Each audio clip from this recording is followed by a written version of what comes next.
কালকেই আমরা ফিরেছি পুরী থেকে, আর এখন বাজছিল দুপুর প্রায় 12টা। তোজো প্রথমে টিভি দেখছিল, তারপরে আমি একটু তেল গরম করে চটপট করে তোজোকে আগে স্নানটা করিয়ে দিলাম, কারণ কালকে তোজো স্নান হয়নি। তারপরে এই জগন্নাথ আঁকা টি শার্টটা পরিয়ে দিয়ে আমি মেখে নিলাম একটু ডি ট্যান ক্রিম, কারণ পুরীতে গেলেই প্রচন্ড ট্যান পড়ে, আর এখন 1-1.5 মাস একটু স্কিনটাকে বেশি কেয়ার করতে হবে। আর এই যে এখনো কিন্তু জগন্নাথের ফিভার তোজোর মাথা থেকে একটুও নামেনি, সারা দিন জগন্নাথের পুজো চলছে। যতই বাইরে যায় ভালো মন্দ খায়, তবুও বাড়ির খাবারের কিন্তু আলাদা একটা নেশা থাকে।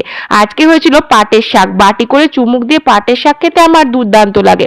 তার সাথে বাড়ির ডাল ভাত, গন্ধরাজ লেবু, আর সাথে হচ্ছে পমফ্রেট মাছ। লাঞ্চটা জাস্ট জমে গেছিল।